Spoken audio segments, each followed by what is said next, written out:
As punishment, he was banished and sent to capture the Avatar.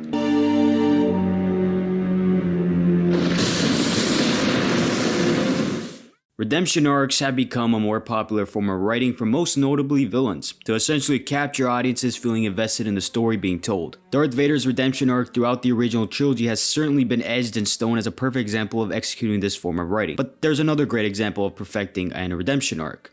My name is Zuko, son of Ursa and Fire Lord Ozai. Avatar: The Last Airbender is a popular Nickelodeon show which made its debut in February of 2005. The show was critically praised for its serialized structure as each episode progressed the plot and the characters. Damn, Jimmy, this some serious gourmet shit. Instead of an episodic approach where each episode is a self-contained story. Katara, Aang, and Toph, and Iroh, Zuko, so many great characters with their own compelling arcs, but one character stands out from that very group. Only way redemption arcs can work from your character's progression from villainy is that they gain a sense of likability and believability. A redemption arc should feel believable, not a sudden change but a more progressive change. Zuko has embodied all aspects. Zuko will obviously be the primary focus of this video, and for this breakdown I will be covering his journey throughout Avatar: The Last Airbender. Not the books nor Korra, but I highly recommend taking a look at those, especially the books, as they go a deeper dive into Zuko's life past Airbender. We first see Zuko in Season 1 as a tempered prince with a douchebag personality, on a quest to capture the Avatar and restore his honor. Now the Avatar hasn't been seen for a good 100 years until Katara and Sokka find him trapped in an iceberg. Capturing the Avatar has pretty much become his personality and will stomp on anyone to retrieve him and present him to the Fire Lord, in order to relieve of his banishment. Yeah, you heard me, the goddamn Fire Lord banished his own son. In the 12th episode of Season 1, The Storm, we learn how Aang was trapped into the iceberg, as well as the origin of Zuko's scar. At the start of the episode, Zuko has been mistreating his crew in harsh conditions, and many generals have spoken on this regard, and Iroh would try his best to make peace between the parties, but Zuko's temperament and eagerness adds fire to the situation. One of the generals challenges Zuko, and Zuko accepts the general's challenge. In the midst of their challenge, Iroh stops the two from tearing each other apart and requests both to rest. Iroh overhears the crew members talking about Zuko's horrendous behavior towards them and questions his obsession over capturing the Avatar. Iroh explains the story of how one meeting changed Zuko's fate forever. 3 years ago, there was a war meeting. The generals at the meeting were discussing tactics to take down the Earth Kingdom, and one of them suggested using new recruits as bait. Zuko disagreed with this tactic and spoke out of turn in defense of the recruits. His father, Fire Lord Ozai, commanded Zuko to participate in Agni Kai for his disrespect at the war meeting. Zuko, believing he would face the general, but he was completely bamboozled and surprised to see his own father approaching towards him. Zuko on his knees begging for mercy, but sadly that did not work for Ozai, and Zuko faced a harsh punishment in which would leave a permanent scar on his eye. Personally, as an audience member, you understand his motivations now and eagerness. Now, his way of executing his plans are remorseless. It's understandable. His own father was pretty much cruel. You gotta remember that Zuko is only 16. He faced a burn banishment from his own father, who's the biggest piece of crap in the world. One of Zuko's enemies in the season was Admiral Zhao. Zhao is a self-centered, egotistical prick who wants the Avatar as much as Zuko for his own pride. The two face each other many times during the season, whether it was through Agni Kai, Zuko rescuing Aang, obviously for his own selfish needs, and at the end of the season during the Battle of Northern Water Tribe. And well, that was actually the last time we see Zhao, as he upset the spirits and he was defeated against Zuko. Season 1 primarily focused on its introduction to its characters and their true holy grail. Zuko's was restoring his identity and honor by capturing the Avatar and receiving the love from his father, something he's never gotten in his entire life to this point. But for us, we know it's all just false hope. Season 2 merely focused on the conflict that was in Zuko. Ozai has sent Azula to capture both Iroh and Zuko for their treachery against the Fire Nation. Azula makes contact with the two and lies that Ozai has accepted Zuko and for him to return to the Fire Nation. But Zuko has been manipulated by his own devious sister. We're taking the prisoners home! But both him and Iroh were able to overcome Azula, but the consequences for their actions at the North Pole both have become public enemy number 1 and must go into hiding. This is where we see another side of Zuko. He's not like the rest. He's not naturally snobby like his sister and his father, probably because most of his time was spent with his mother and uncle. In episode 9, Bitter Work, Zuko seeks to learn redirecting from Uncle Iroh, but struggles as stubbornness and lack of patience bites him like venom. He begs the sky for the lightning to strike him, as if he's screaming at those who push back on him his whole life. Ozai, his own father. You've always thrown everything you could at me! Well, I can take it! And now I can give it back! Come on! Strike me! You've never held back before! Zuko does not get his wish and leaves and carries this moment as failure in his life. Personally, this is the moment, despite everything Zuko has done, you begin to root for him. Learning how long he's been stuck in the barrel, it's almost like having a good father figure around him is bringing out his true self. You learn he's not self-centered brat like his sister, he's compassionate, caring warrior, who's misunderstood and looked down upon for not being gifted like his sister and his father. Episode 7, Zuko Alone, is one of the more important episodes for Zuko's arc, as also we truly know now how the asshole became the Fire Lord, and what happened to his mother. One of the few people who actually cared for Zuko as a child. Ozai, might I remind you, who's the father of Zuko, treats him like an outcast due to his lack of abilities and the resemblance of his wife's disobedience. After the death of Iroh's son Lu Ten, it has left an everlasting effect on Iroh. As he's retreated from the siege of Ba Sing Se, Ozai has requested the presence of his family in front of Azulon. Ozai is obviously kissing ass up to his father as Azula demonstrates new firebending techniques she learned. And Ozai is there praising her as a prodigy. Meanwhile, Zuko demonstrates weak firebending skills, something Ozai detests, yet his mother encourages Zuko. Azulon is obviously tired of the kiss up, so Ozai goes straight to the point and mentions Iroh's defeat at Ba Sing Se and the loss of his son, to point himself as the next in line to be Fire Lord. Azulon takes exception to this and he punishes Ozai to kill his firstborn as a punishment for scheming against Iroh. But Zuko's mother sacrifices her good nature to protect Zuko, and create a poison for Ozai to murder his own father and enforce himself as the next in line to be Fire Lord. The fact that Ozai was willing to kill his own son with no hesitation demonstrates the absolute toxic life Zuko had. This plays a part in Zuko Alone. When he saves the kid from Earthbender thugs, this is a big moment in which Zuko is actually doing something good in his life, in a world that isn't worth his own benefit, but the good nature in him rising up within. He is a bit overmatched, but a memory strikes to reveal his firebending to the town and defeating the thug. Son of Ursa and Fire Lord Ozai, Prince of the Fire Nation. Probably shouldn't mention that part. Obviously, given the fact that he's a Fire Lord's son, he isn't accepted by everyone, understandably so. In episode 8, The Chase, Azula is hunting the Avatar, and Zuko plus Iroh. Zuko catches up with Aang but meets Azula across from him. The three are in a triple threat trying to pin the champion like some WWE match. But you see more of a double teams from the champ and the challenger. The rest of the Avatar gang, as well as Iroh, join the fight. All have surrounded Azula in a corner, potential foreshadow perhaps. But Azula is a quick thinker and strikes Iroh in the chest, causing a massive wound. Zuko is definitely frustrated within himself, and when he's offered help, he strikes a flash of fire towards the Avatar group and screams for them to leave.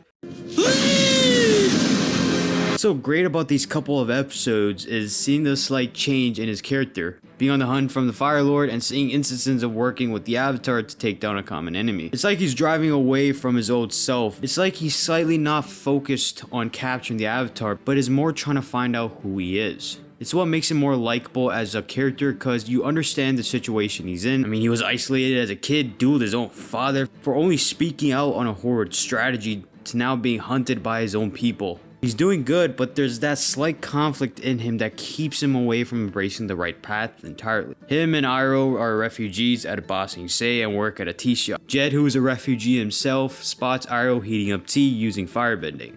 This alarms Jet to follow both and enrages himself to confront them in front of the Earthbender officers. Both of them duke it out and Jet is defeated in well fashion, but suffers from a hypnosis, as everyone within the walls of Ba Sing Se have no idea this so-called 100-year war is going on. Everything is going so well for Zuko. He seems very happy for the first time since his mother left. The Avatar has eluded him, as he spotted a bison chained up at Ba Sing Se. Zuko is set to use the bison as bait to capture the Avatar, but Iroh tries to stop Zuko doing something that's wrong and not in his nature, yells at him to find his true self and question if his destiny is even his, or a destiny in which someone else is forcing him to achieve. Who are you? And what do you want? This is very pivotal in his development, because it's the truth something Zuko doesn't want to hear but needs to hear. Like he's been forcing himself to please a man who finds him useless. He frees the bison after the plea from Iroh. This entire shift in his character leads him going into a metamorphosis. His firebending techniques have evolved into a more calmer form, less of his aggressive side. He goes from many visions of his personalities clashing, such as dragons, one being Azula while the other is Iroh. Sort of like the notorious devil and angel on the shoulder. He overcomes this phenomenon and seems very hopeful. Iroh's happy, he's happy, what could go wrong? It's terrible when you can't trust the people who are closest to you.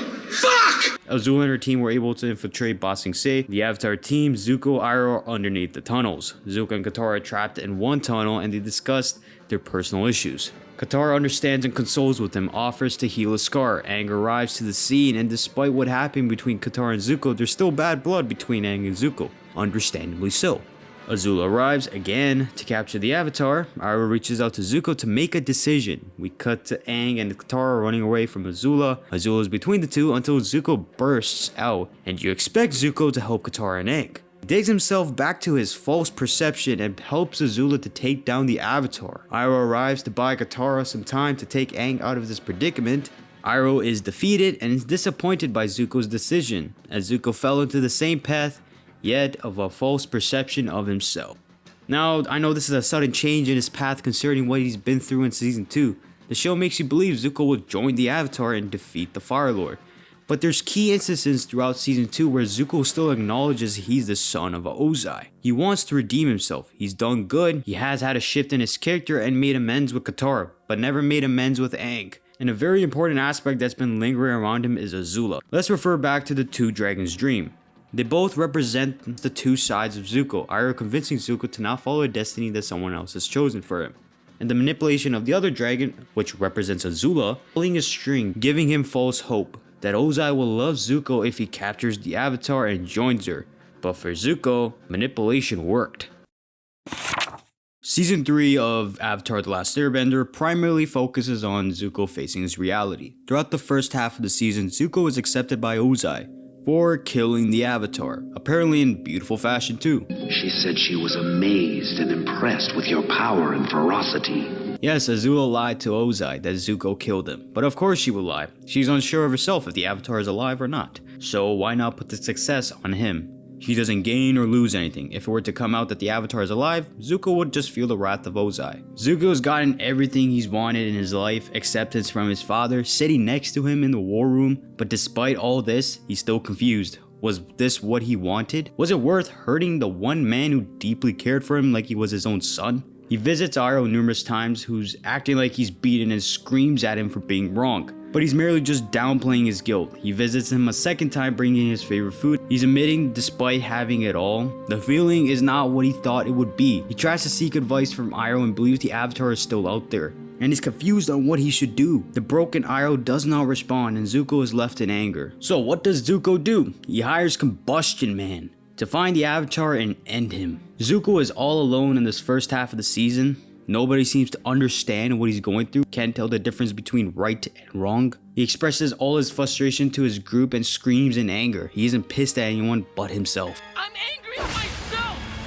In the episode The Avatar and the Fire Lord, Zuko sees a scroll in which instructs him to learn of his great-grandfather's demise to help him learn of his own struggles. Zuko goes to Azula to see if she has any knowledge on how Sozin died, but she states he died in his sleep. Zuko is anxious to know what the scroll was referring to until a glimpse of writing is revealed after tossing above a lantern, revealing the secret history is kept with the sages. Sneaking himself in, he reads on Sozin's story. The writing reveals Sozin and Roku were once best friends, but Sozin's drive for power, he burned his bridge with Roku. Roku obviously spared Sozin given their past friendship, but one fateful day, a massive volcano erupted. Roku is trying his best to buy everyone some time, but his old age has caught up with him. Sozin, seeing all of this, decides to help Roku with the little good nature he has in him. Both running from the volcano ash, Roku is sprayed by this poisonous gas and is left vulnerable and weak. Sozin refuses to help his old friend as it is the Avatar that stands in his way of his plans.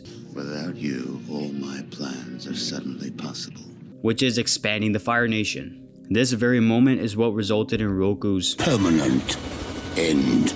Sozin wiped out every air temple in existence, knowing an airbender will be the next in line to be the Avatar. But lucky for Aang, him being frozen was a blessing in disguise. Zuko confronts Iroh, suspecting he sent him the scroll. Zuko learns a deep secret in his history. Sozin was your father's grandfather.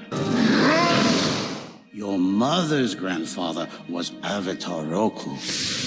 Knowing who his grandfathers were puts more emphasis on Zuko's battle within himself. It's what the show does well. Zuko was more connected with his mother than his father, but he still wanted the acceptance from his father. But now since he's gotten it, the battle in him is not over. Iroh believing knowing this history would help Zuko better understand his internal conflict within him, beginning to question who he is, and if being the son his father always wanted him to be.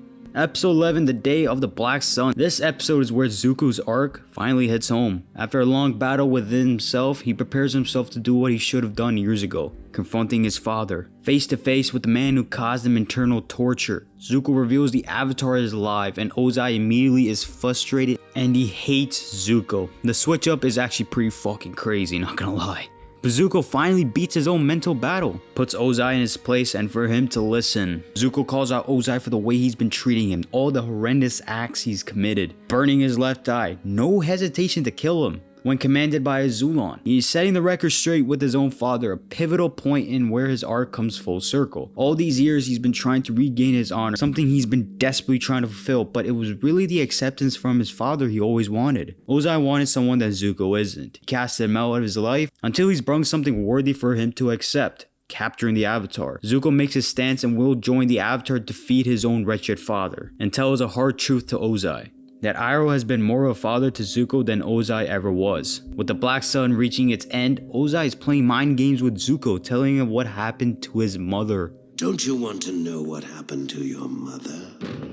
Ozai reveals how he was gonna go through killing Zuko, but his mother, Ursa, protested and helped Ozai create a poison that will kill Fire Lord Azulon, which resulted in Ozai being the Fire Lord. Zuko in tears knowing she's alive, but Ozai is past the time he needed and strikes a powerful lightning towards Zuko. But thanks to Iroh's training, he's able to redirect it back to Ozai, putting a furious look on Ozai's face. Zuko is on a quest to find the team and ask for forgiveness, and help Aang defeat the Fire Lord. Zuko obviously is getting rejected and accidentally burned off out of fear. Poor guy is going through it now. Zuko insists he helps him, but even he has lost ability to firebend. Another journey awaits the two and must learn the basics of firebending. Both head to the Temple of the Sun Warriors, both face Ron and Shaw, and perform the Dancing Dragon. But wait, didn't Iroh kill the last of the dragons? You see, Iroh lied to the world to protect them. There's a reason why he's so critical of Zuko's way of firebending, because he relied heavily on his aggression and not the basic. It's why Iroh is so spiritual and Ozai is more of the madman. Ran and Shaw grant Zuko and Aang the firebending basics. Zuko has certainly gained the respect from Aang, but he must gain the same respect from others.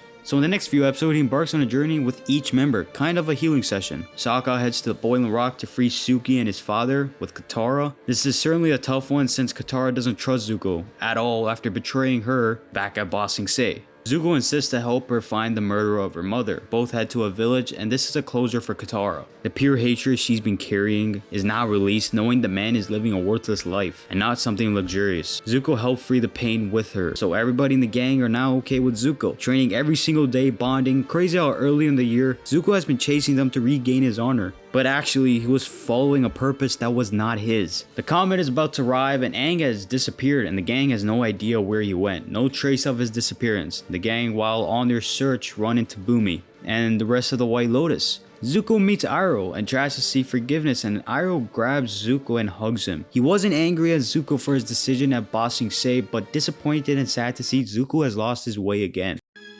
I was sad because I was afraid you lost your way. The group discuss on this current situation since Aang has disappeared. Everyone must split up to finish the war for good. Sokka, Toph, and Suki head to stop the Fire Lord's invasion of the Earth Kingdom. Iroh and the White Lotus look to take back Ba Sing Se, as well as Katara and Zuko go to confront Azula. Good news for everyone, Aang has returned after a spiritual journey, and now is facing Ozai in a goddamn epic way. Zuko is face to face with Azula, who has gone through her journey mentally and is slipping.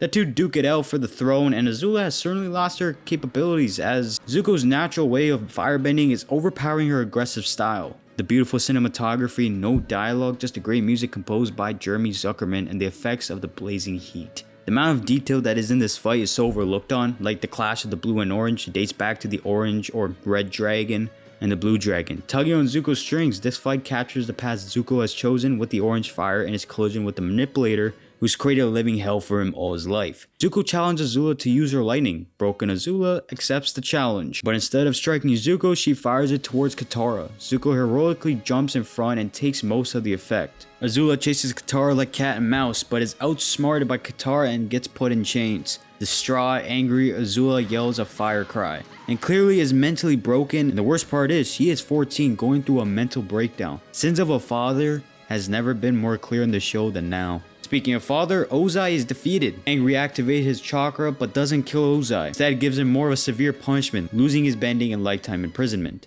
Worse than death for someone who craves on power and greed. The world is free of the Fire Nation tyranny. Zuko is appointed the new Fire Lord, and both Aang and Zuko look to rebuild this world after a long 100-year war.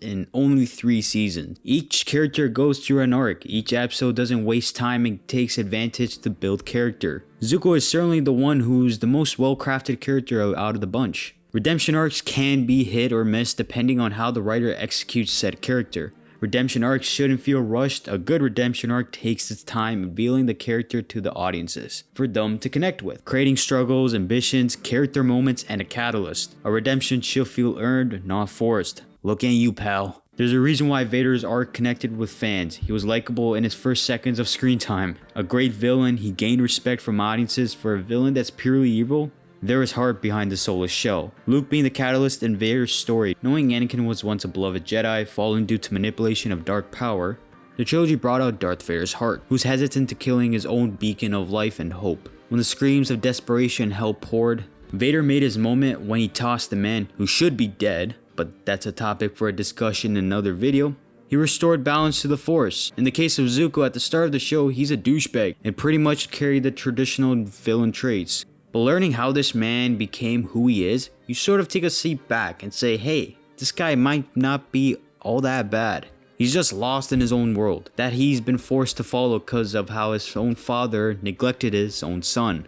The show puts Zuko against characters who are way worse than him, not in terms of writing, but in terms of likability, such as Admiral Zhao. When shit's hit the fan for him, he goes into hiding, and he takes a path of a normal citizen instead of a spoiled prince. And it changes him in many ways. Iroh plays the catalyst of Zuko's story, brings the good nature in Zuko, and putting Zuko in a destiny which he needs, which is to join the Avatar and bring peace and kindness to the world. Hard work, the falls, the ups, the writers put it all for Zuko to be the character he is. Adding detail after detail, anyone can experience a great change, and Zuko has, redeeming himself to the people who he thrived to capture, and to us as an audience as well. The war began because of greed and power, 2 friends becoming enemies. The war ended from 2 enemies becoming close friends.